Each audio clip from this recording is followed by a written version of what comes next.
Esto es una producción de Mindalia Televisión y Mindalia Radio, audiovisuales sin ánimo de lucro de Mindalia.com, para aportar conocimiento y crear conciencia. Mindalia.com, la primera red social de ayuda altruista a través del pensamiento.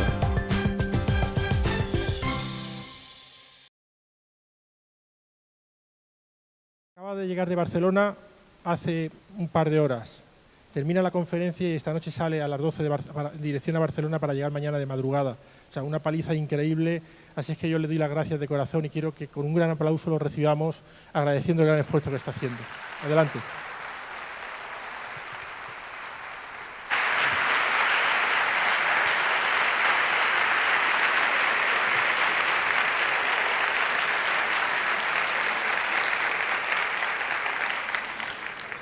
Bueno, primero muchas gracias de estar aquí.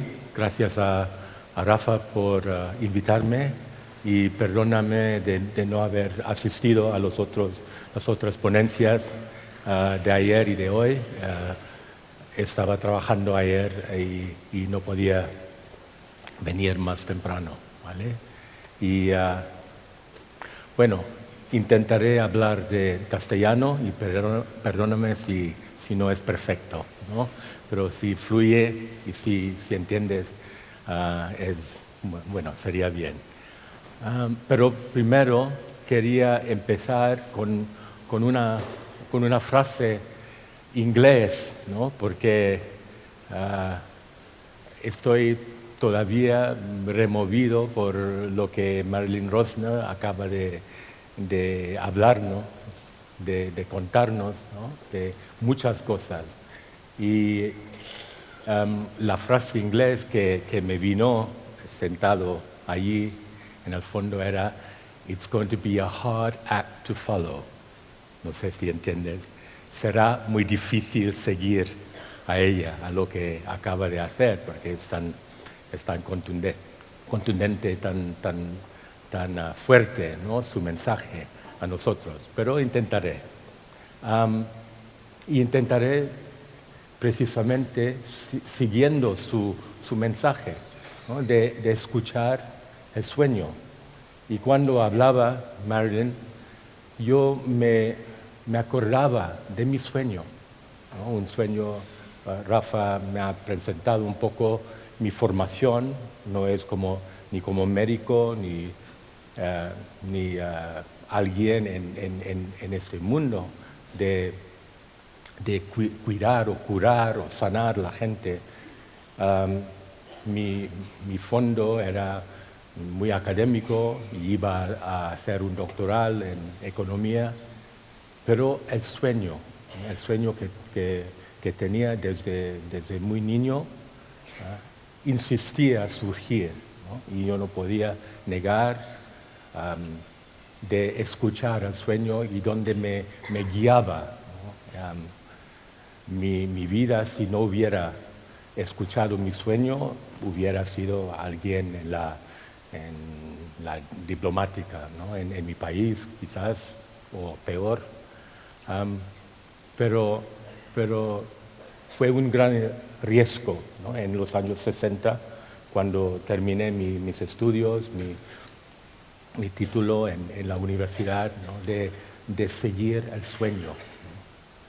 Y quería hablar un poquito de este sueño, simplemente para presentarme a vosotros, puesto que es la primera vez, no por cuestión de impresionaros, ¿no? con mi vida, pero siguiendo un poco ese tema que Marilyn Rosner nos ha iniciado, ha despertado, ¿no? de seguir el sueño, ¿no? Y mi sueño no era muy claro, ¿no? Creo que los sueños, bueno, aparte de ser campeón del mundo en el boxeo, ¿no? No era mucho más claro, ¿no? Eso cuando tenía 8 años. Pero un sueño no claro, pero que tenía que ver con la vida espiritual. Yo tengo la buena suerte de haber crecido en un país donde para mi generación, ahora ha cambiado bastante, pero para mi generación la espiritualidad era integral, muy integrada en la cultura, ¿no? Practicábamos la meditación en familia desde muy niño. Yo estaba iniciado en las prácticas budistas desde muy niño. Entonces siempre me tocaba en una manera que no tocó a mi hermano, por ejemplo, que fue diplomático al final. Pero me tocó, fue mi sueño, ¿no? Y más tarde, cuando tenía que decidir, que estaba en la cruzada un poco de mi camino, teniendo que decidir en qué dirección mi camino, decidí de seguir formándome, practicando las prácticas que tenía y poco a poco con maestros de meditación y de espiritualidad budistas y taoístas de aquella época, pero sin pensar de llegar aquí, por ejemplo, dando una charla sobre la espiritualidad, ¿no? Estaba simplemente siguiendo mi sueño de explorar, de profundizar lo que para mí era la realidad sagrada, que es la espiritualidad, y de seguir, ¿no? Tomando mucho riesgo y sacrificios frente a mi sociedad, frente a mi familia, para explorar este camino. Y es el camino donde estoy ahora, ¿no? 40, casi 50 años después, ¿no? Y ahora es mucho más claro, ¿no? Hoy en día mi trabajo lo tengo mucho más claro, pero ha costado todo el viaje, ¿no? Para llegar a esta claridad. Y tengo mucho más que aprender y sigo con humildad, ¿no? Más experiencia que he tenido en mi camino espiritual, más que reconozco lo poco que sé. Bueno, esta noche el tema de esto parece un poco contradictorio de lo que Marilyn acaba de compartir con nosotros, pero no lo creo. Creo que es algo complementario, más bien, ¿no? Y es en la espiritualidad secular. Bueno, esos dos términos parecen ya contradictorios un poco, ¿no? Algo secular normalmente quiere decir rechazando lo religioso, espiritual o místico y tal, mientras que la espiritualidad no rechaza nada. Este término es un término que se utiliza mucho en un movimiento que tiene lugar en los Estados Unidos, en Inglaterra, los países que conozco mejor, para describir una manera de vivir la espiritualidad. Y antes de ir allí, quería simplemente mencionar que estoy aquí hablando en el contexto de cuidados a gente al final de su vida, no solo a esta gente que están a punto de marchar por la puerta, ¿no? Al otro lado, sino a sus cuidadores, a las familias. Y durante estos 8 años, creo, 7 o 8 años, he participado también aquí en España en un movimiento de integrar la espiritualidad en el cuidado en paliativos y en intensivos en varios hospitales, ¿no? Notamente en el Hospital Universitario en Elche, en el Hospital Son Paces en Mallorca. Bueno, eso es parte de mi trabajo. Otra parte es de acompañar a personas que están viviendo con las malas noticias, ¿no? De que su enfermedad es muy grave y quizás hay opciones que se quedan, pero el pronóstico no es tan bueno, ¿no? Y ellos vienen entre semana a mi casa mañana. Tengo que coger el autocar esta noche porque mañana vienen dos. Y quería compartir un poco lo que hago con esas personas y también con sus cuidadores. Sus cuidadores pueden ser familia y también se me han invitado a trabajar con profesionales en el campo de paliativos y intensivos, oncología también. Los profesionales que quieren integrar la espiritualidad en lo que hacen, en el cuidado de sus pacientes. Bueno, primero quería otra vez utilizar un término inglés porque aún aquí traducido no es tan común, aún no es tan conocido. En inglés se habla en paliativos, en el campo de paliativos y intensivos, se habla de la spiritual medicine, la medicina espiritual. Y otra vez parece un poco contradictorio, ¿no? Porque la medicina representa, la medicina occidental, representa algo científico, algo experimentado, empírico y científico, mientras que el espíritu, lo espiritual, parece, cubre muchas cosas, ¿no? Pero este término en inglés es bastante moderno también, la medicina espiritual. Y en estos últimos años han hecho muchas investigaciones sobre el efecto de la medicina espiritual en el final de la vida, en las situaciones de final de la vida, para constatar si tiene efecto, no solo con los pacientes, sino con los miembros de la familia que les han cuidado, que les cuidan, y también el efecto en los profesionales, en el hospital. Entonces hay varias investigaciones, hay una lista de investigaciones que ha constatado que la medicina espiritual es real, no es un término, no es como decir, sí, la espiritualidad como medicina, como algo que palia, pero concretamente, ¿cómo palia? ¿Cómo alivia?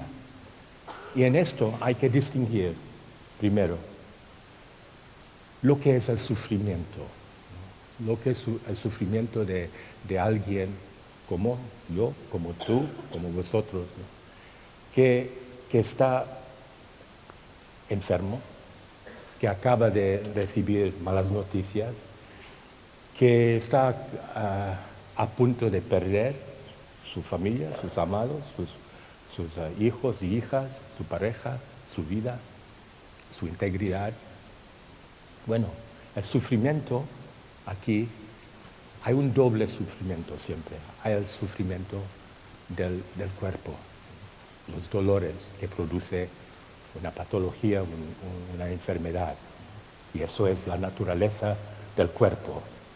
Si en esta fase final no hay sufrimiento, y es posible también que alguien se va con mucha paz, durmiendo, por ejemplo, con un infarto o lo que sea, bien, tiene suerte. Pero no es el caso siempre, ¿eh? El caso es que normalmente incluye algo molestia de tu cuerpo, y molestia en grave, muy agudo o poco, pero dolores del cuerpo. Bueno, esos dolores del cuerpo se puede tratar. Siempre en la historia de nuestra especie hemos tenido opiáceos, medicina para aliviar el dolor, ¿no? En té, en pasta, en fumado o tomado en líquido. Hemos siempre tenido, y hoy en día la medicina que tenemos para manejar, y tratar y aliviar los dolores son bastante sofisticados hoy en día, ¿no? Tenemos aún la morfina, ¿no? Si tienes alergia a la morfina, hay morfina que no produce estos efectos secundarios, ¿no? que dura muy poco tiempo, que tú mismo puedes controlar, ¿no? la morfina. Entonces, en términos de controlar el dolor, lo cual presenta para mucha gente, si en mi trabajo hago muchos talleres, ¿no? Con el público y con los médicos también, ¿no? Y eso surge, ¿ya? Enseguida. No quiero sufrir. Y cuando dicen esto, primero es no quiero sufrir los dolores. Y el momento que saben que no hay de sufrir, no es necesario sufrir así, es un alivio en sí, enseguida es un alivio. No puedo sufrir. Pero eso no quiere decir que la otra cara del sufrimiento no está presente. Aún si sabes que hay medicina sofisticada para ayudarte a no sufrir los dolores del cuerpo, hay un sufrimiento, volviendo al inglés, porque mucho de ese trabajo se ha hecho por los ingleses o anglosajones. Un médico muy conocido en el campo de la muerte y el morir se llama Michael Kearney, es irlandés, y ha trabajado mucho sobre el acompañamiento como médico en paliativos. Y él utiliza un término que me parece muy sencillo, pero muy útil para describir este aspecto del sufrimiento en final de la vida. Y eso es, en inglés, soul pain. Soul, alma, pain, dolor. Dolor del alma. Y este dolor del alma y el dolor físico está enlazado, ¿no? No está dos cosas separadas, ¿no? El dolor del alma muchas veces puede alimentar el sentido de sufrimiento y provocar más dolores en el cuerpo también. Y este soul pain es algo muy difícil a tratar. No hay pastillas para eso. Hay tranquilizantes, quizás, ¿no? Pero las tranquilizantes tapan. Y al final de la vida, ¿no? Esto tampoco funciona, ¿no? A menos que nuestra visión, ¿no? De acompañar o ayudar a alguien a morir es simplemente tapar su ser, ¿no? Su humanidad. Entonces, vamos con las tranquilizantes, ¿no? Pero el final de la vida es una oportunidad increíble de transformación. Todo el mundo que trabaja en este terreno, incluso las familias que piensan, no puedo acompañar a alguien que he querido tantos años. Pero la manera en que esto tiene lugar puede ser transformativo. En esto, la importancia es de cómo manejar, cómo vivir el soul pain, el dolor del alma. Dolor del alma que es el miedo, por ejemplo. El miedo de dejar tus hijos, si tienes hijos pequeños, vulnerables, o tu pareja. El miedo de no saber lo que está en la otra puerta, en la otro lado de la puerta. Mucha gente que no han venido aquí para ser asegurado, pero hay mucha gente que es un miedo del conocido, miedo de perder toda tu integridad, ¿no? en la fase final, ¿no? de perder tu orgullo, ¿no? de perder tu sentido de hacer algo para ti, de depender de otros totalmente, por ejemplo. Eso es un miedo y eso es parte del dolor del alma. El dolor del alma Puede ser también que en esta fase, y Marilyn ha mencionado esto también, no has tenido tiempo de arreglar las cosas. Sigues con cosas pendientes, cosas muy negativas dentro de ti, pendientes. No has tenido tiempo.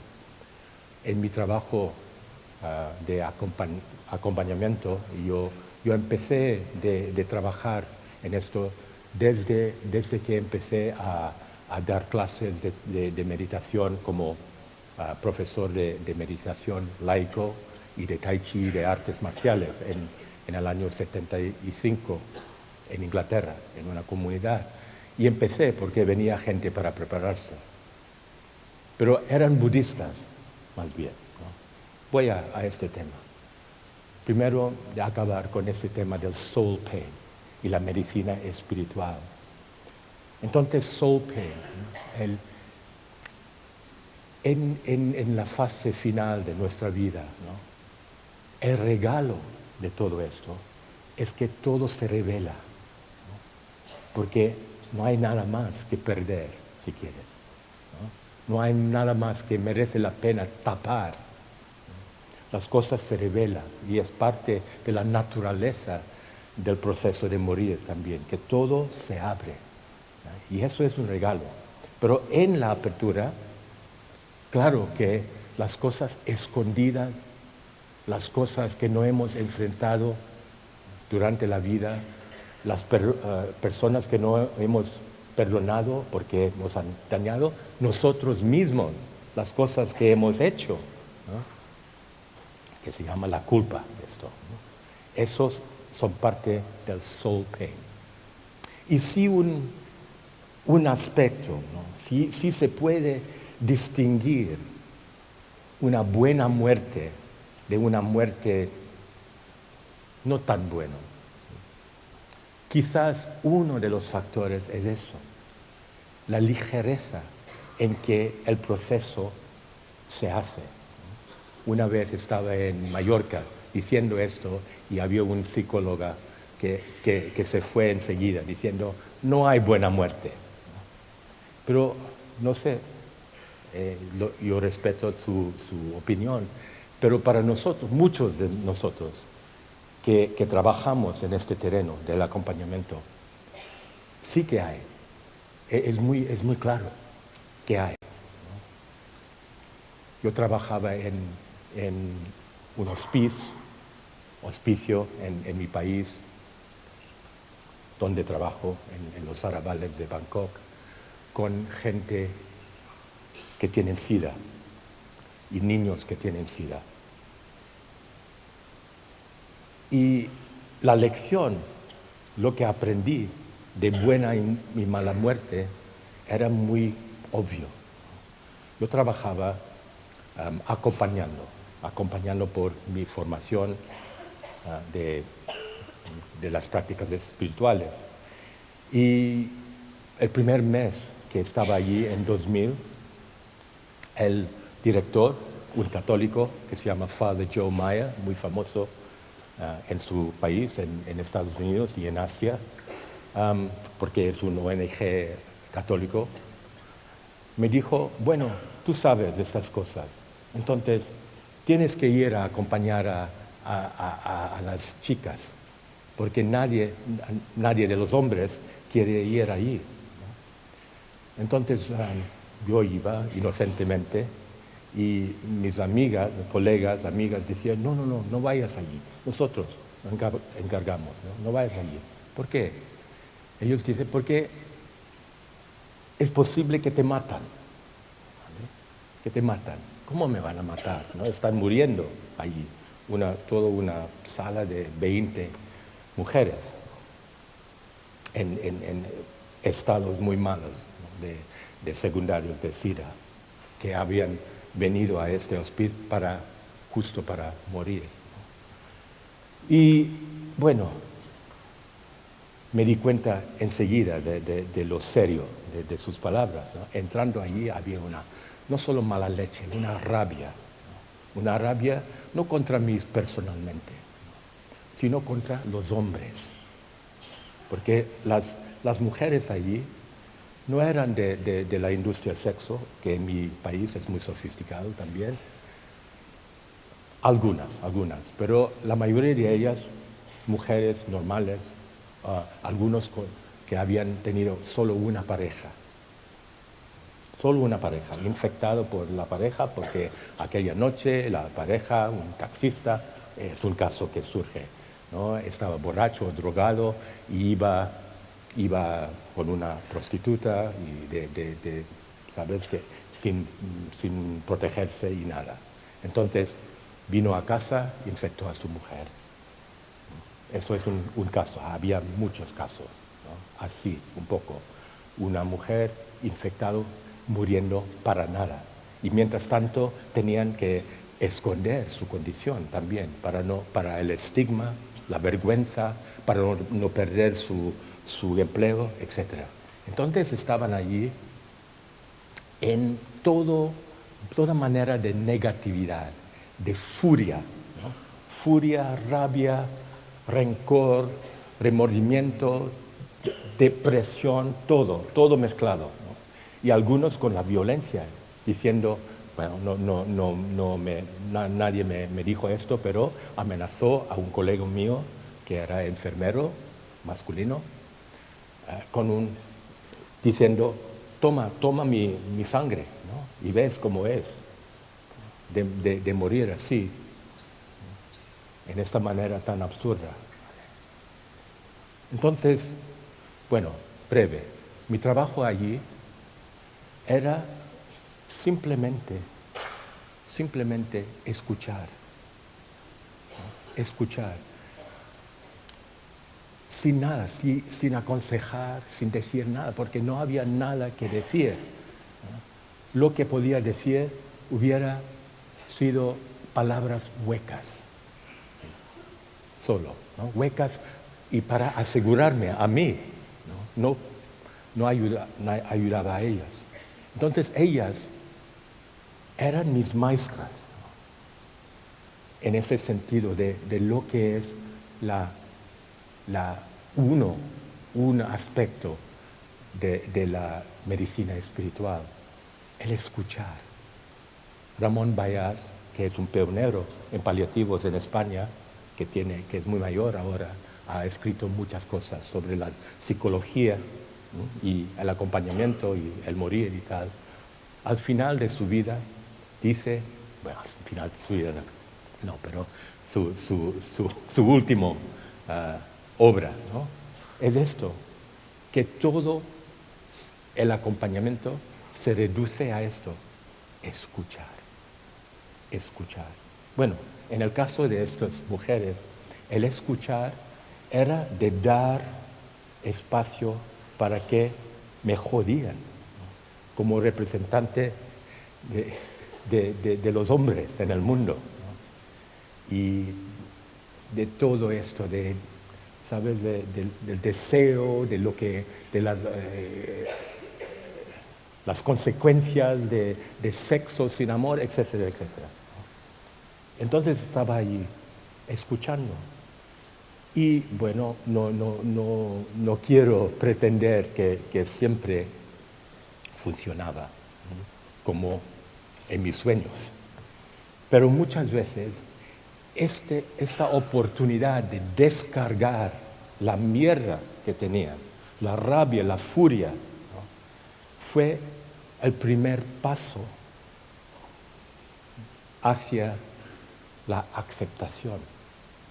Y eran mujeres jóvenes, ¿no? Con niños jóvenes, dejando su familia. ¿A qué? Y los más pobres de los pobres de mi país, ¿no? Totalmente vulnerables, ¿no? Sus hijos, por ejemplo. Entonces, cuando hablamos de la aceptación, famosa última fase de las fases de Kubler-Ross, la pionera en la muerte y morir, hablando de aceptación, no es simplemente, acepto, ¿no? Todo un viaje a hacer, para hacer. Y como acompañante, eres acompañando este viaje, escuchando, no dando palabras ni apoyo en este sentido, simplemente dando espacio. Y bueno, esto ocurrió bastantes veces también. Al final de esto, este primer paso de descargar, ¿no? Había el resto, ¿no? De que desesperación, etcétera, etcétera. Pero su energía había cambiado, ¿no? La rabia no estaba allí, la furia no estaba allí. Entonces, mucho más espacio de aceptar el inevitable, ¿no? Y de trabajar en otros niveles, ¿no? Para ver, para mirar lo que pasará, ¿no? Para arreglar las cosas sin esta rabia, ¿no? Y he visto algunas de estas mujeres arreglando las cosas con sus maridos, que estaban en la sala vecina, muriendo también, ¿no? Algo que siempre estará conmigo. Bueno, volviendo a la medicina espiritual.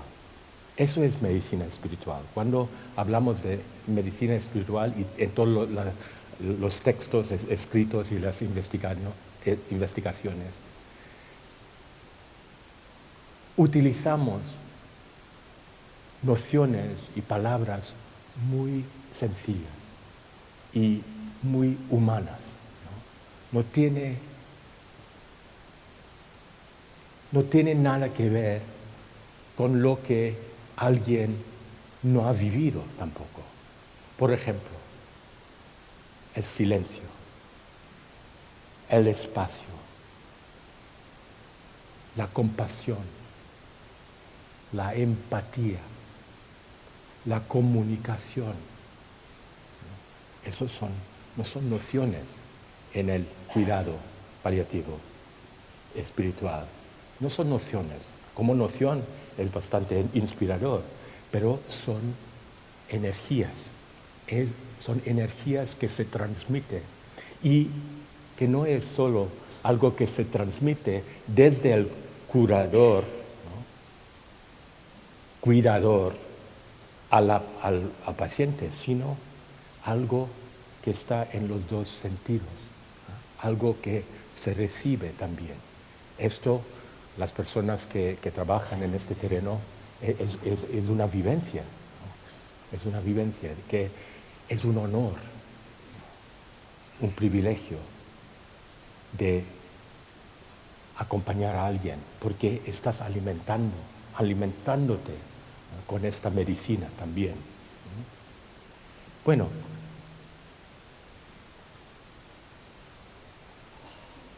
en este contexto de la sanación, de la espiritualidad secular, ¿no? Vamos constatando que la medicina espiritual es real y tiene efecto. La cuestión aquí es si esto se enseña. Por ejemplo, se enseña cómo, porque es medicina espiritual, la cuestión es si es una técnica, ¿no? Que se puede enseñar, como la medicina, la ciencia de la medicina, como una técnica que se aplica cada vez que acompañas a alguien, que se aplica, ¿no? Bueno, antes de contestar eso, volveré a esto, porque es un tema crucial también en esto. Si es una técnica que puedes aplicar o requiere más trabajo, un trabajo constante sobre sí mismo, ¿no? Un trabajo que exige una conexión con tu vida interior. Bueno, eso es mi manera de vivirlo. Pero antes de ir allí, quería hablar un poquito más de las personas que me han influenciado sobre la espiritualidad secular y la medicina espiritual. Y tengo que contar un poco que cuando empecé a acompañar a gente muriendo, eran budistas. más bien budistas occidentales, budistas ingleses, budistas americanos, budistas franceses. Trabajaba en Europa dando clases de meditación y de tai chi. Y cuando alguien en este grupo iba a morir o alguien en su familia me llamaba, ¿no? Y llamaba a otras personas también, pero éramos muy pocos en Europa en aquella época. Y yo iba allí y daba lo que había absorbido de mi formación, algo que sabía, que conocía bien, las prácticas que conocía bien. Un acompañamiento budista, digamos, ¿no? Podía sugerir ciertas prácticas para el silencio, etcétera, etcétera. Y esto es válido ahora. Ahora cuando viene un budista, y hay bastantes en España ahora, y dice, bueno, he practicado budismo tibetano o zen, y quiere preparar, bueno, yo siempre refiero a lo que ha hecho. Pero en estos 20 años he trabajado también con gente no budista, ¿no? Gente que son católicos, o he trabajado con musulmanes, ateos, comunistas, que me han llamado, ¿no? Que me han pedido el acompañamiento, porque su pareja trabajaba conmigo, era uno de mis alumnos o alumnas. Entonces iba allí y poco a poco yo me daba cuenta de que algo estrictamente budista y el lenguaje del budismo no iba a servir a esta gente. Me recuerdo un momento clave, fue en Grecia, a finales de los años 70, una alumna mía me llamó diciendo, mi marido está muriendo, tenía cáncer de pulmón, estaba luchando ya, pero decidían de estar en casa. Yo iba allí y la primera cosa que me dijo era, no me digas nada que no puedo entender. Entonces yo capté lo que quería decir, ¿no? No quiero un lenguaje exótico o términos budistas ni nada. Entonces yo hacía lo mejor posible, ¿no? Pero me costaba porque era fuera de mi conocimiento también, de ir fuera del lenguaje del budismo, ¿vale? Y bueno, le ayudé a morir. Y la lección que saqué de esto fue eso, ¿no? Despertaba una cuestión en mí. ¿Es posible, ¿no?, que voy a acompañar a mucho más gente? En estos años no pensaba de hacerlo, de acompañar a gente como parte de mi vida integral. Pero yo pensaba, es posible, sería posible de buscar algo universal, ¿no?, un lenguaje universal en todo esto. Y bueno, era un tema que me planteé y lo olvidé hasta que empecé a trabajar en el hospice en mi país, donde venía gente para morir cada día, ¿no?, y niños también. Y entre esta gente, bueno, es una ONG católico, básicamente, fundado por un padre, pero nadie de nosotros estaban preparados para tanta gente cada día, ¿no? Yo me recuerdo un día venía una pareja muy delgado con un carro y sacó algo del carro y era alguien que se murió antes de montar la escalera, por ejemplo, ¿no? Entonces, muy rápido. Y había otros que duraban semanas o meses, aún hay otros que han sobrevivido, ¿no?, esta temporada. Pero de los que iban muriendo con nosotros. No especialmente budistas, ¿no? Había muchos que habían crecido en la cultura budista, había otros católicos, había musulmanes, pero todos necesitaban la misma cosa, de ser acompañado, de ser acompañado. Y ser acompañado, bueno, tenía que aprender también que cómo es que cada nacimiento es distinto. Hay universales, ¿no? Hay cosas universales en cada nacimiento, pero cada situación, cada momento es distinto. Cada alma que se nace es distinto. Tenemos una tendencia en nuestras culturas, sobre todo, si me permites, en las culturas occidentales, modernas, donde el tema de la muerte es un poco tabú, o rechazado, o incómodo, ¿no? Pero hay tendencia de mirar la muerte como algo, un hecho abstracto. El proceso de morir, el morir, lo que un colega mío, el doctor Enrique Benito, que se encarga de CECPAL, ¿no? Él lo llama el morimiento. Y cada morimiento, cada proceso de morir es distinto también. Hay cosas, claro, hay cosas universales, ¿no? La pérdida de la vida biológica, la pérdida de la función de nuestro organismo y tal. Pero dentro de esa universalidad hay siempre algo distinto que el proceso de otra persona. Y entonces aplicar a la letra la misma técnica o prácticas que yo iba haciendo antes de darme cuenta de esto, no es que es inútil, ¿no? Pero falta algo, ¿no?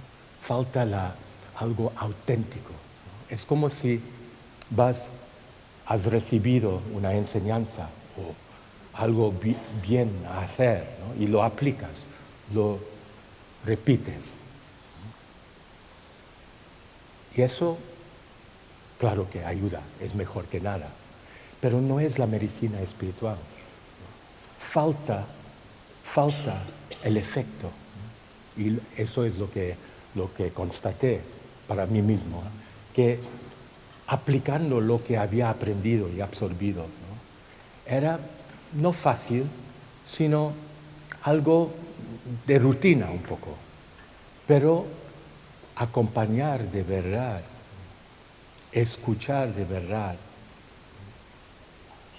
ser presente de verdad, sin estos conocimientos sobre el tema de la muerte, me costó y me cuesta, aún me cuesta.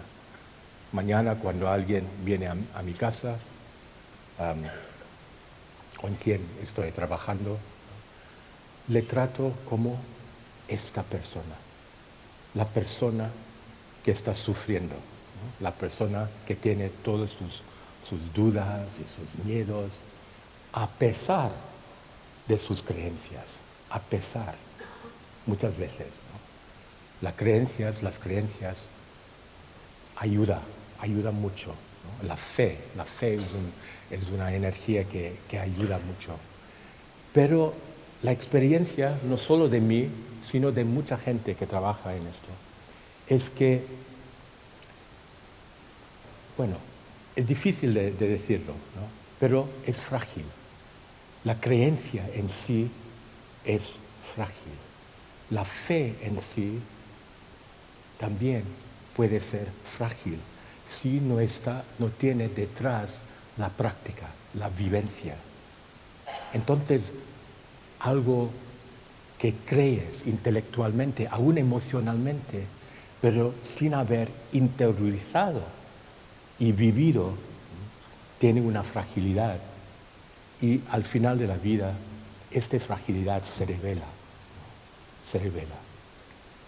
Entonces quería venir a este tema de qué es la diferencia entre la espiritualidad y la religión. Y no estoy aquí para rechazar la religión, la fe y todo esto que hay en el mundo, ¿no? Me parece bien. Pero por dos razones he llegado a este tema de la espiritualidad secular. Uno, por la fragilidad de la religión en sí, si no tiene detrás una espiritualidad. Entonces, por ejemplo, podemos hablar del amor o la paz. Y claro, hemos conocido, ¿no? Hay momentos de la vida, ¿no?, que hemos conocido el amor más allá que el pequeño deseo que tenemos. Y la paz también, hay momentos de esto. Pero el reto es si hemos interiorizado, ¿no?, si nuestra vida está anclado en la vivencia de estas nociones, o si es una noción que de vez en cuando visitas, ¿no? Visitas cuando vas al templo o a la iglesia, algo así, un momento de trascendencia. Todo esto ayuda, pero lo que ayuda más, ¿no?, es de vivirlo, vivir estas nociones. Y esas nociones de la paz, del amor, de la compasión, de la conexión, no tienen lenguaje, son humanos, son nociones humanas, ¿no?, universales. Y en esto no hay barreras. Entonces, sin criticar, ¿no?, la religión, he visto como vosotros, ¿no?, que la religión tiene su fuerza, ¿no?, su fuerza de identidad cultural, etc., ¿no?, que puede ayudar mucho esta forma de fe. Pero también la trampa, ¿no?, donde caes es esto, que divide. La religión nos ha dividido, ¿no?, mucho, precisamente por la identidad, por identificar en el lenguaje y no en la espiritualidad, en la profundidad detrás del lenguaje. Entonces diría que la espiritualidad es lo que está detrás de la religión. En ese sentido es universal. Marilyn acaba de hablar de que uno de nuestros sueños es la paz, por ejemplo. Bueno, esto es espiritual. La paz no podemos poseer nadie, y ninguna religión, ningún grupo, ningún secto, ni nada, ¿no? La paz es universal, ¿no?, que vivimos colectivamente aquí en esta sala, ¿no?, sin diferencias y conflictos y barreras, ¿no?, y sin prejuicios, por ejemplo. Otra cosa de la espiritualidad secular es que cuando tenemos el compromiso de vivir con las cuestiones que tenemos todo, y es otra cosa que tenemos en nuestra humanidad, ¿por qué estoy aquí? ¿Qué sentido tiene mi vida y el contenido de mi vida? ¿Qué sentido tiene los fracasos que he tenido? El sufrimiento, el dolor de separación y abandono que he tenido, los deseos que he tenido, los momentos locos que he tenido. Todo esto sale al final de la vida. Todos estos temas humanos, ¿no?, sale, y como lo sé, porque aparte de la literatura, cada vez que estoy acompañando a alguien, la conversación, el diálogo no es nada filosófico. Siempre volvimos a estas cosas humanas, ¿no? Un momento clave donde alguien hizo una tontería, ¿no?, ¿no? Y ahora hay rencor, hay no solo culpa, sino un rencor sincero. Me recuerdo la primera persona que acompañé en el hospicio era un joven que echado por la cárcel, desde la cárcel, había pinchado y tenía SIDA.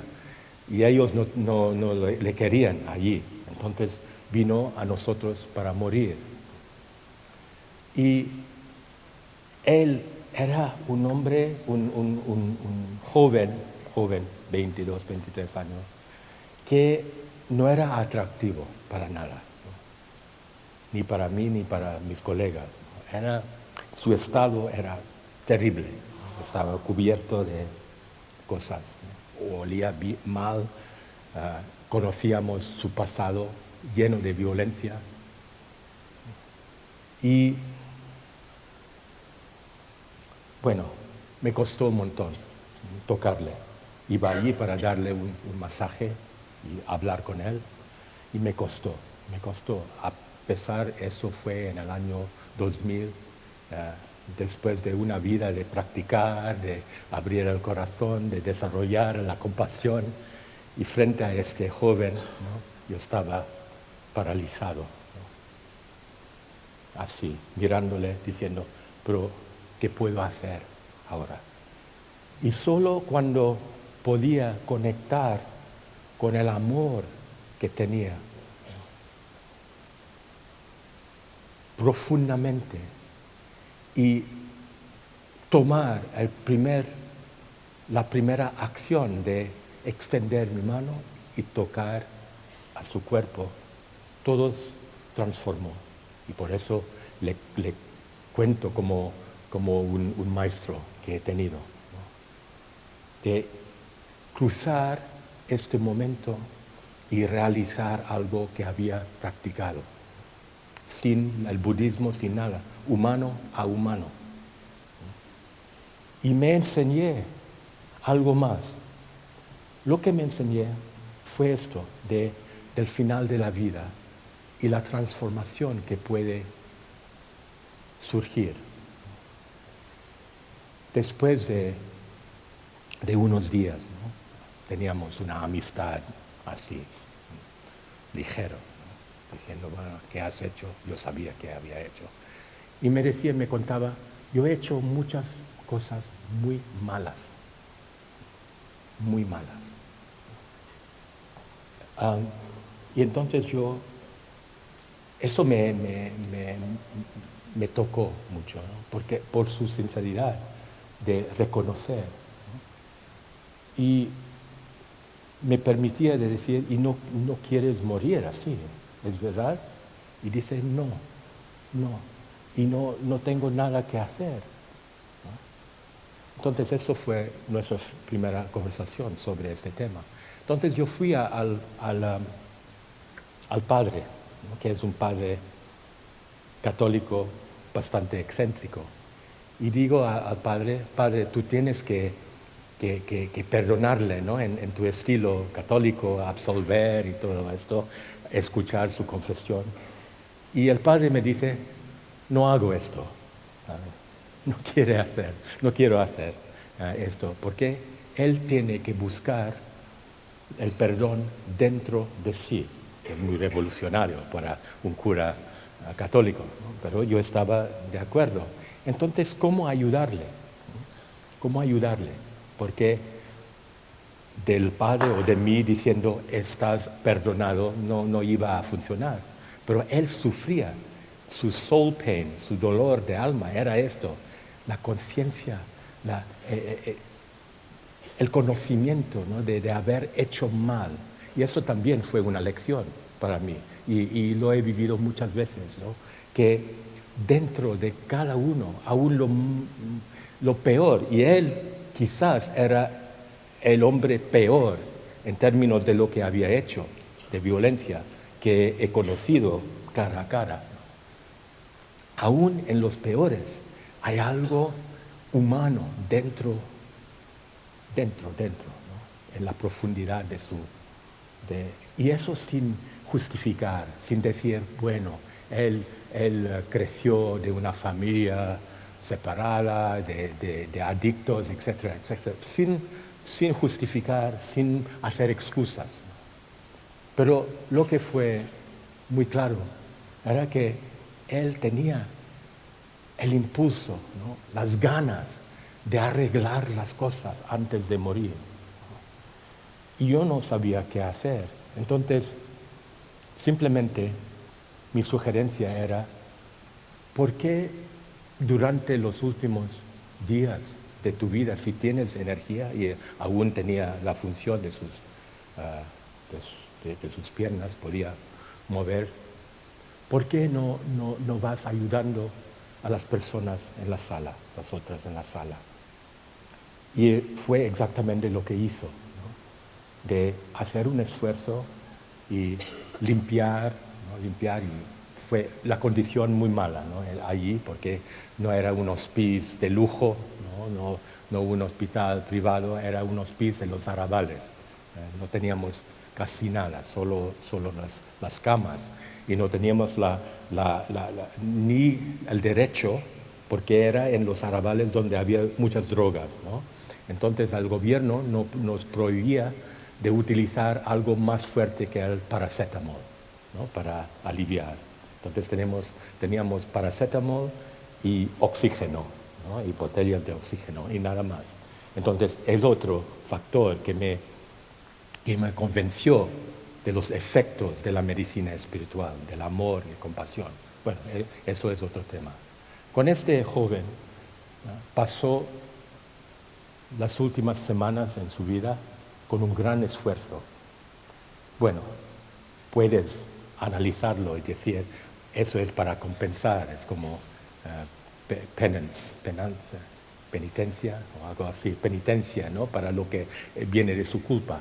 Pero, vale, puede ser, pero su deseo de arreglar las cosas era sincero y real, ¿no? Y se murió, bueno, no puedo decir que se murió luminoso, en paz, así, pero algo había transformado en él.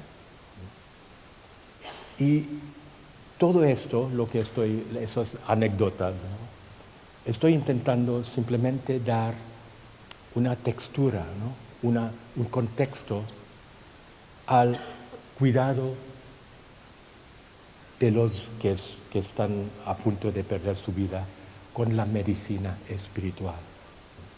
Y otro tema, antes de ir en detalle en lo que es la medicina espiritual, es simplemente decir que en estos 8 años he trabajado con muchos médicos aquí en España, en Inglaterra también, y la mayoría de estos médicos, ¿no?, si hubieran empezado su carrera con religión, la mayoría de ellos habían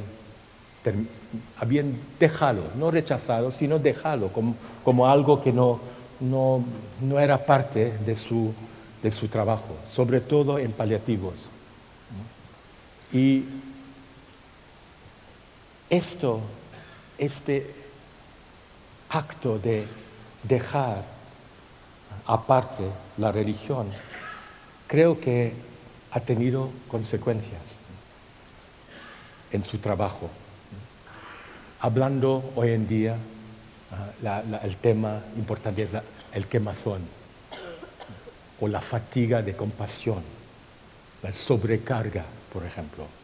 Y hay muchos profesionales, sobre todo los que trabajan en el cuidado paliativos, que tienen que cuidar a gente enfermos, no solo los pacientes, sino tratar con la familia día en día, largas horas y tal, normal. Y por eso también mis colegas me han invitado, los médicos que conozco bien ahora, son amigos, me invitaron a participar, a contribuir, ¿no?, a resolver un poco este tema de cómo evitar la fatiga de compasión, ¿no?, cómo actuar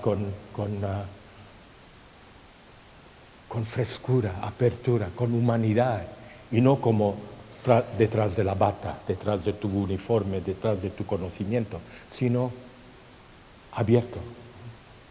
Y la razón por eso es que es muy obvio cuando un médico en paliativos, tengo un amigo, buen amigo aquí, que trabaja en intensivos en Elche, cuando todo su equipo trabajan de esta manera. Primero como humanos, segundo como médicos.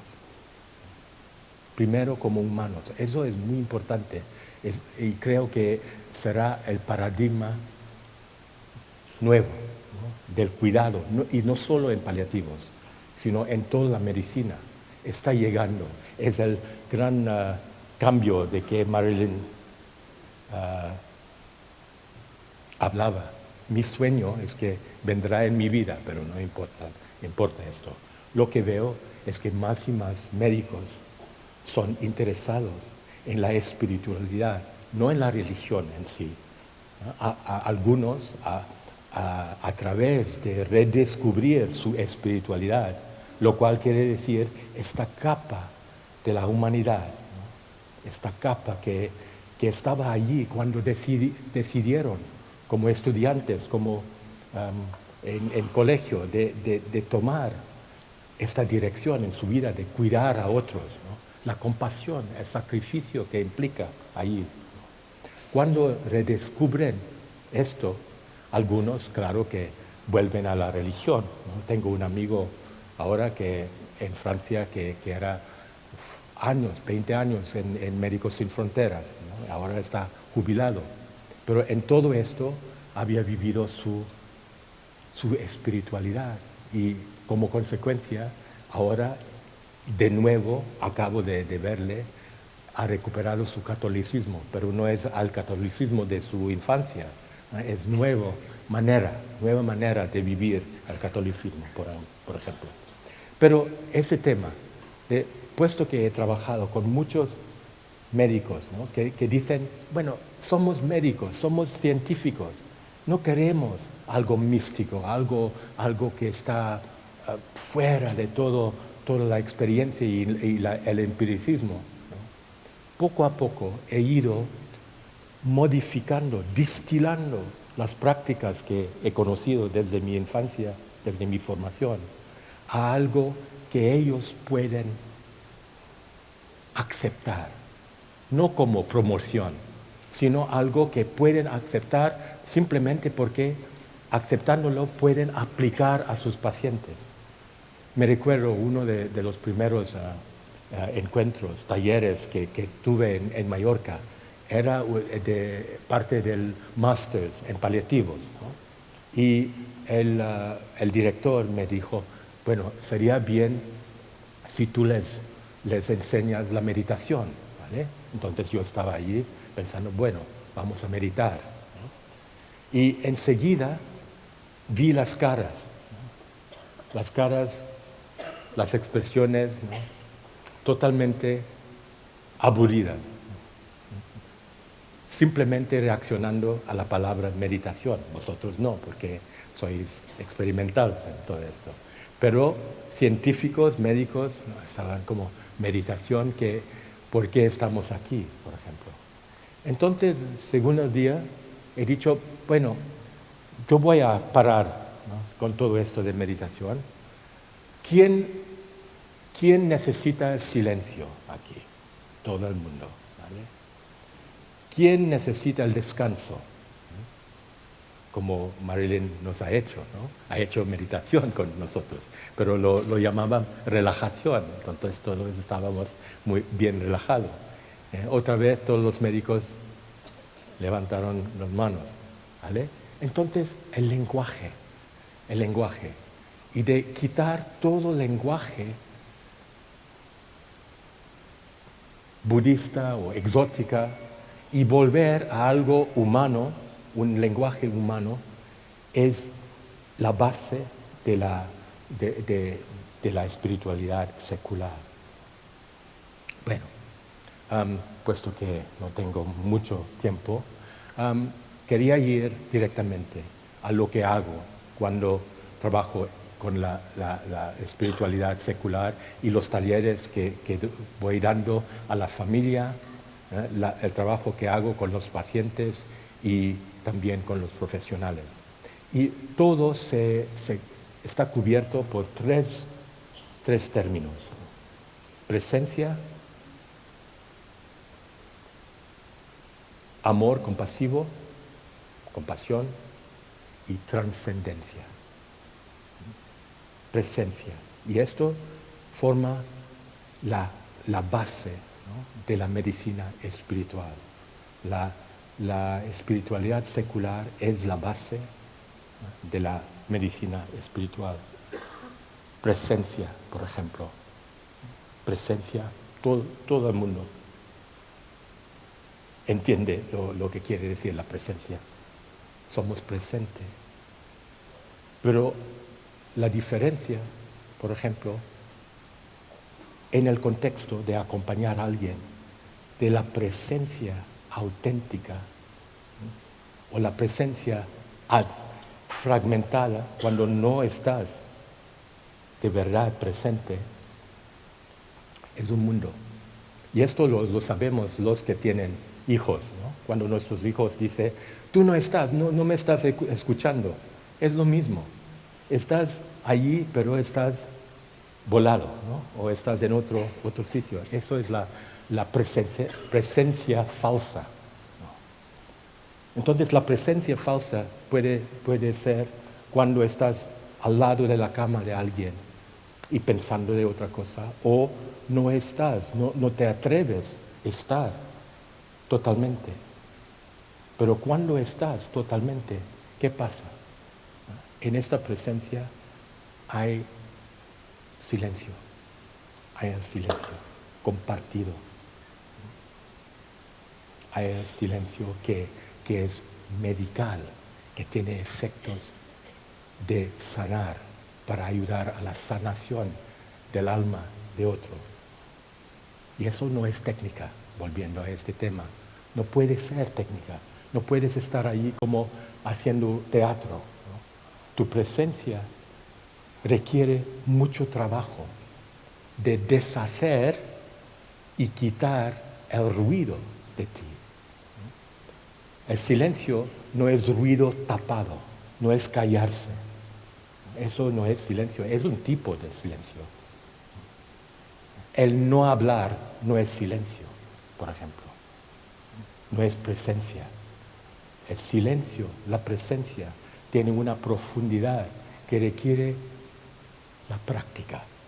Y en esto las prácticas espirituales como la meditación, el parar, nos ayuda a vivir, no solo a creer en el silencio, no solo a callarnos, sino a vivir y a conocer más y más la energía del silencio. Y es una energía que abre espacios para la comunicación, para alguien exprese todo el dolor de su corazón, por ejemplo. Está en este silencio. Entonces, el silencio y la presencia es más bien el cuerpo. El silencio, podemos creer en el silencio o conocer un poco lo que es mentalmente, pero el silencio está en el cuerpo, básicamente. Cuando tienes este silencio, es muy potente. Potente no en el sentido de poder o quieres manipular a alguien con esto. Simplemente potente porque no es tuyo, es el silencio. Y algo que la persona que estás cuidando puede sacar algo, recibir esto, y tú también. Es una manera de comunicar. Entonces la comunicación en silencio, y en esto requiere trabajo, mucho trabajo, ¿no?, de afrontar el ruido que tenemos. Un taller que he hecho una vez en un hospital pediátricos en oncología. En el taller todo su ruido salía, porque tenía la oportunidad por primera vez, sin ser juzgado o criticado, por dejar el ruido salir. ¿Qué ruido? El miedo de fracasar, el miedo de perder este niño que estaban cuidando, el miedo de la reacción de los padres que estaban encima de ellos, de detrás, por ejemplo. Todo esto es ruido. El miedo de fracasar es un gran ruido, es una gran tensión, es un factor que tarde o temprano, si no tratas con ese ruido, es algo que puede conducir al estrés, ¿no? Al pérdida, porque para luchar estás luchando con este ruido, ¿no? Vuelves a la casa y para taparlo más, vino o lo que sea. Entonces, para llegar al silencio y a la presencia silenciosa requiere trabajo, práctica. El corazón también. Fatiga de compasión es muy común, y no solo en paliativos, fatiga de compasión en todos aspectos de cuidador, y no solo en los profesionales, ¿no? Piensas, por ejemplo, bueno, mi madre no está bien, tengo el compromiso de cuidarla. Bien, el primer año, segundo año, tercer año, y sigues, ¿no? Si es demencia o Alzheimer, ¿no? Puede durar, mi madre duró 7 años, yo la cuidaba 7 años. ¿No? Es muy fácil durante estos 7 años, ¿no? De que estás un poco impaciente de seguir con tu vida, ¿no? Ver a tu mujer y mi mujer y mi hija estaban aquí en España, yo cuidaba a mi madre en Bangkok, por ejemplo, ¿no? Las cosas que venían, ruido del corazón aquí, ruido de corazón que me hubiera inhibido, ¿no? A fluir con la compasión, con el amor, ¿no? Menos mal, gracias a las prácticas, ¿no? Lo podía vivir con esto y no solo aguantar, sino tratar con esto, dejar respirar en vez de tapar y pretender que todo está bien. Yo tengo este amor y eso es muy frágil. Mucha gente que viene para trabajar conmigo, familia, que son cuidadores, ¿no? De otros miembros de familia o su pareja, me cuentan eso. Tarde o temprano me dice, pero me cuesta, ¿no? Y se culpabilizan también, ¿eh? Que son impacientes a veces de que hasta cuándo va a durar, por ejemplo. Es normal esto. Pero, ¿qué hacemos con esto? Estas emociones que son tan incómodas, ¿no? Con las personas que son queridas, ¿no? Muy queridas a nosotros, de tener esa impaciencia o a veces, ¿no? La frustración, por ejemplo. Cuidando a mi madre, último año me costó un montón, ¿no? Fue una lección increíble, ¿no? De estar allí, aplicar todas las prácticas que había conocido, simplemente para ser presente y con el corazón abierto. Y finalmente la trascendencia, otra palabra que para los científicos y los que tienen una visión materialista de lo que pasa en el mundo es difícil para ellos, ¿no? Pero la trascendencia quería ofrecer otra visión o otro aspecto de la misma visión que Marilyn antes, ¿no? Que era con una convicción y con una confianza de lo que va a pasar. Pero para mucha gente no es el caso, o si es el caso es de una creencia, ¿no? Una manera de asegurarse, de darse esperanza. Y no estoy rechazando esto tampoco, ¿no? Está bien de tener esperanza y de tener de integrar la visión de otros también. No hay nada malo de esto. Pero la trascendencia, cuando yo trabajo en este terreno, creo que lo que he aprendido es normal. Es normal. Y bueno, si lo pones en un lenguaje de religión, de Jesús o Buda o Mohammed o lo que sea, ¿no? Está bien, no hay contradicción, pero fundamentalmente la experiencia de trascendencia es normal, es parte de la humanidad. Es cuando te pierdes frente a la belleza de la naturaleza, por ejemplo, en el otoño, en el mar. Cuando, por ejemplo, no estás pensando de ti, sino del otro, de tu hijo, de tu abuelo. Trascendes la límite, trascendes esto. Cuando oyes buena música y te pierdes en la música, esto es la trascendencia.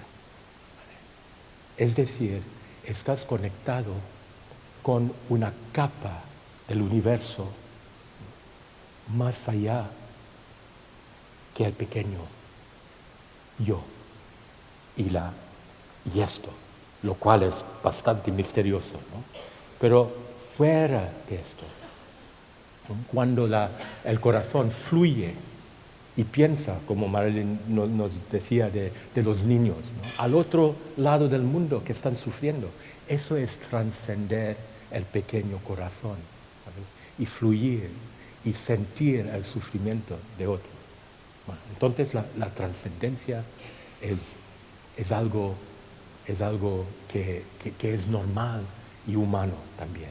Pero la trascendencia en el contexto del final de la vida tiene otra importancia, me parece, ¿no? Hoy en día yo estoy trabajando con bastante gente que viene y que dicen, bueno, yo he aceptado mi mortalidad, he aceptado que voy a morir, ¿no? Lo cual no era muy sencillo, ¿no? He llegado a esta fase de Kubler-Ross, de aceptación. ¿Pero qué? ¿Ahora qué? ¿Cómo puedo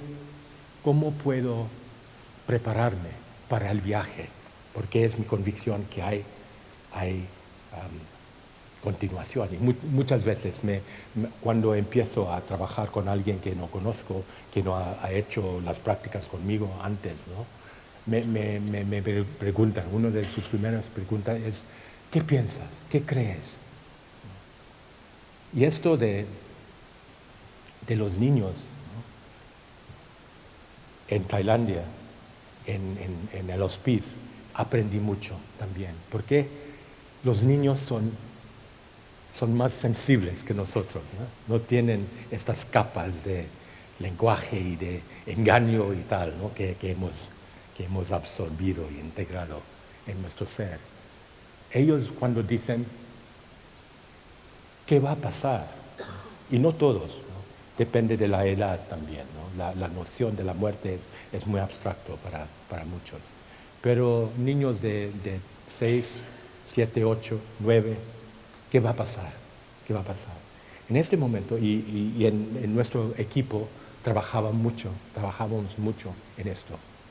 Y nuestra conclusión colectiva, y había católicos, budistas entre nosotros, pero los niños no habían tenido tiempo de identificarse ni con el budismo ni con el catolicismo.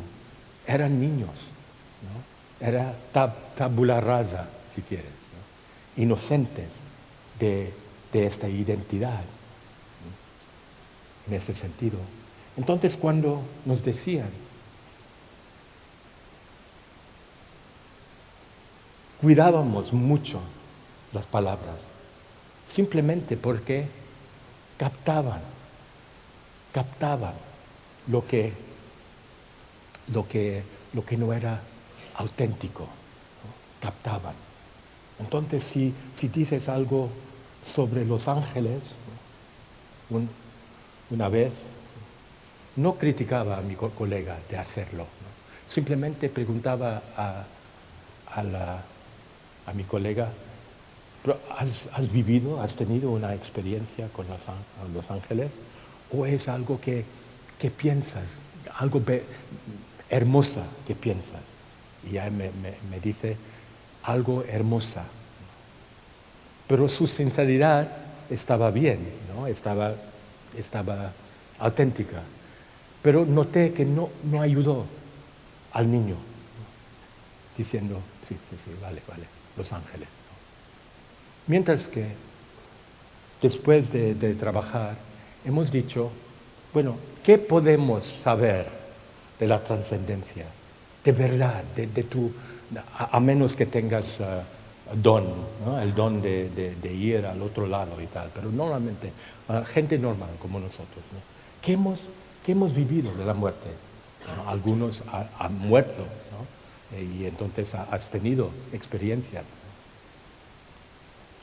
Mi convicción viene de experiencias profundas, ¿no? Durante mi formación espiritual, ¿no? Donde iba a otros mundos y tal y cual. Pero yo prefiero de no imponer esto a nadie. Entonces, simplemente yo voy compartiendo mi convicción que hay continuación. Y he ido haciendo esto durante años, ¿no? Y aún con los niños. Y había un poco de conflicto en nuestro equipo diciendo, porque yo decía a los niños, cuando me dice, tío, pero ¿qué va a pasar? Yo les digo, no sé. Pero lo que sé es que todo no se para en la puerta y hay una continuación. No sé exactamente, ¿no? Yo no te quiero dar lo que he recibido, ¿no? Sino lo que he vivido. Últimamente en estos años, ¿no? La ciencia, Raymond Moody, que está mencionado, Peter Fenwick, Pim Van Lommel, médicos todos, científicos todos, ¿no?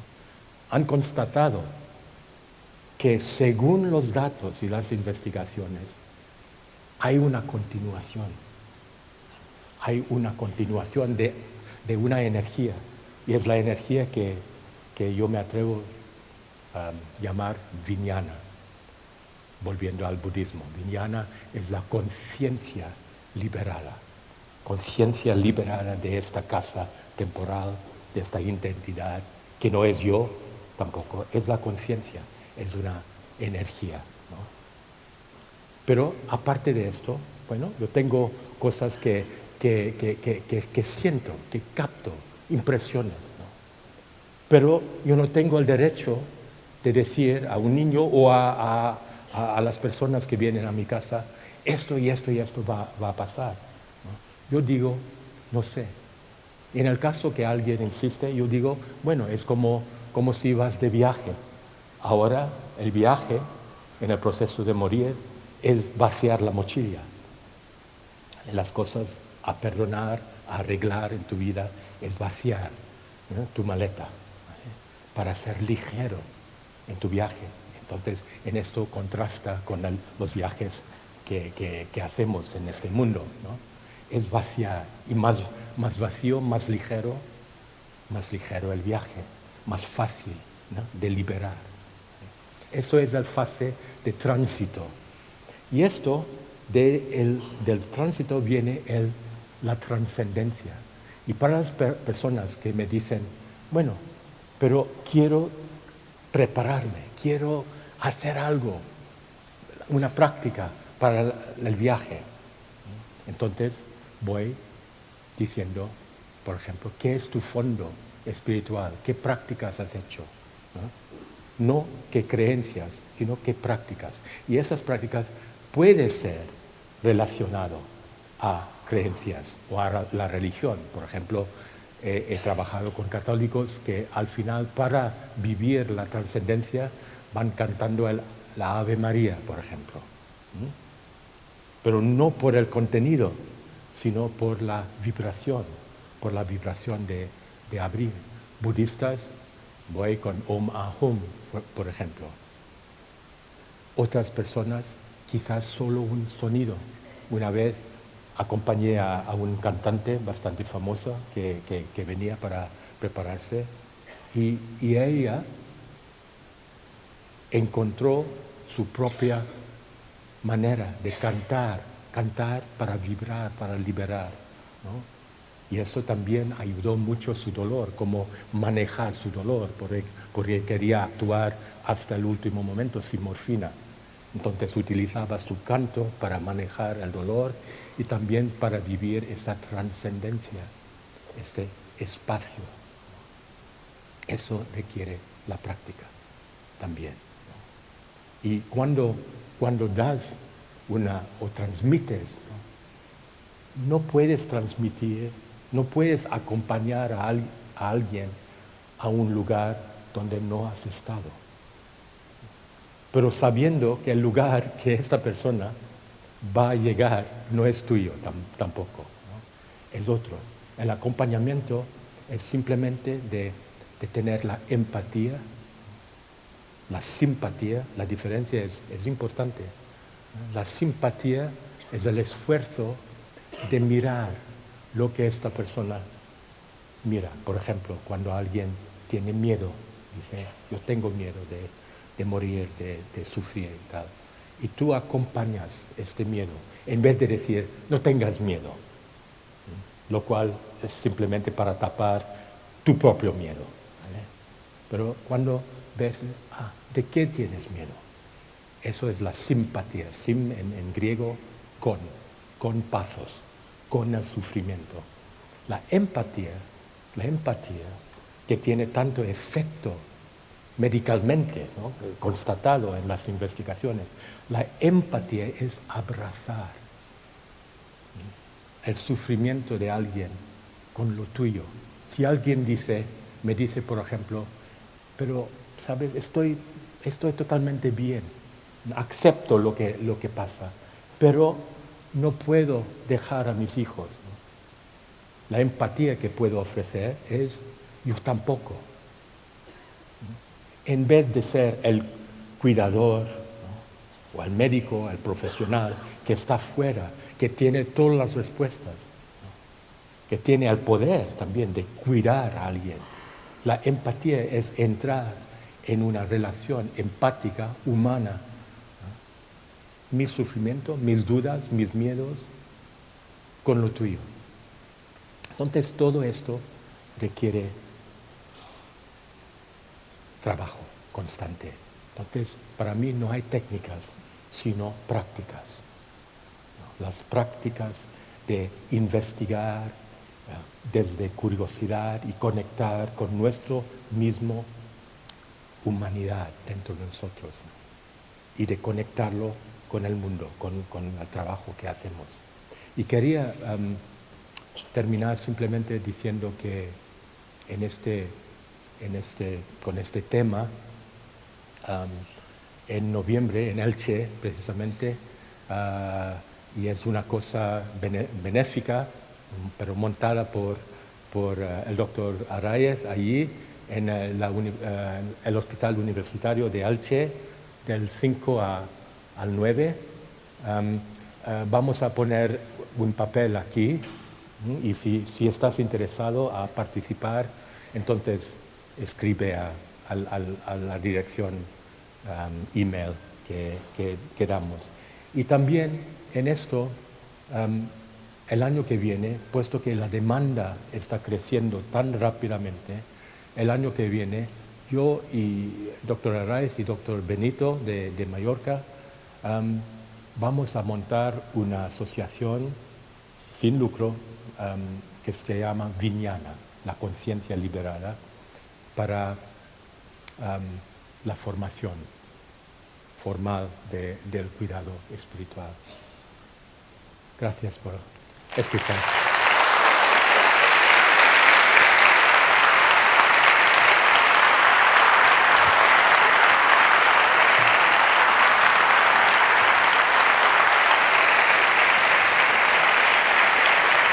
Hola, muchísimas gracias. Sí.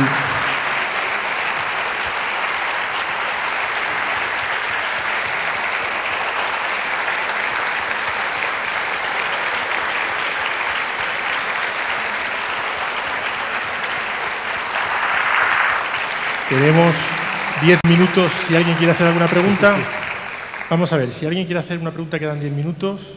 Hay 2 micros por ahí. Levantan la mano.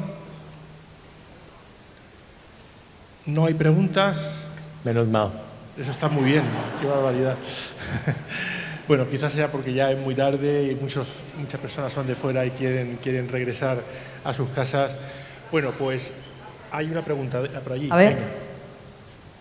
Hola, gracias, sobre todo porque, por lo menos para mí, ha sido una revelación conocerle. Quería hacer una pregunta. El proceso de morir lo solemos ver como algo muy solemne, pero ¿hay lugar para el humor? Humor. Raramente. La verdad es que raramente, porque hay mucha tristeza. Pero mi sueño es de marchar riendo. Para mí. No, el humor viene de, bueno, es una buena pregunta. Difícil para el humor porque las emociones son muy intensas normalmente. Pero por ejemplo, yo estaba acompañando a alguien en su casa y su madre estaba allí. Y la madre resistía todo lo que ofrecía, ¿no? Durante los primeros encuentros. Y el tercer encuentro empezó a cantar con nosotros. Y cantaba y la energía de trascendencia que salía de ella fue muy potente, ¿no? Y cuando habíamos parado, ¿no? Su hija muriendo y yo, y a veces la nieta, ¿no? Ella continuaba, ¿no? a cantar, estaba volada totalmente. Bueno, todo bien, pero después de 3 semanas, yo iba un día y ella apenas me permitía entrar por la puerta. Entonces nos sentamos y yo decía, pero ¿qué pasa? Y ella no se sentía, iba a la cocina, ¿no?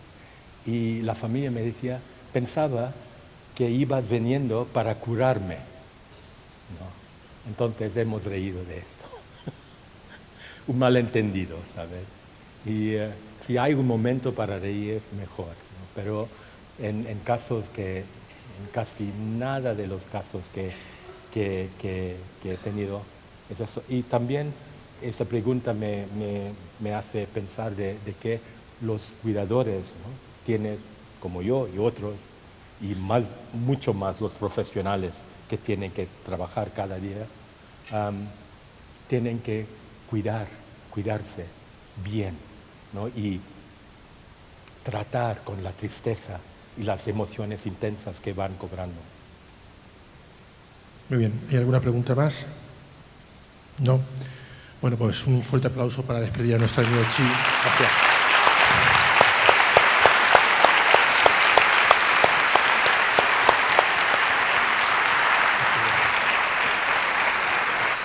Bueno, y ha llegado el momento de la despedida. Yo os agradezco de corazón que hayáis asistido a este congreso. Os invito a que repitáis el año que viene si os ha gustado. No sé qué pasa este año con las moscas, todo esto lleno de moscas.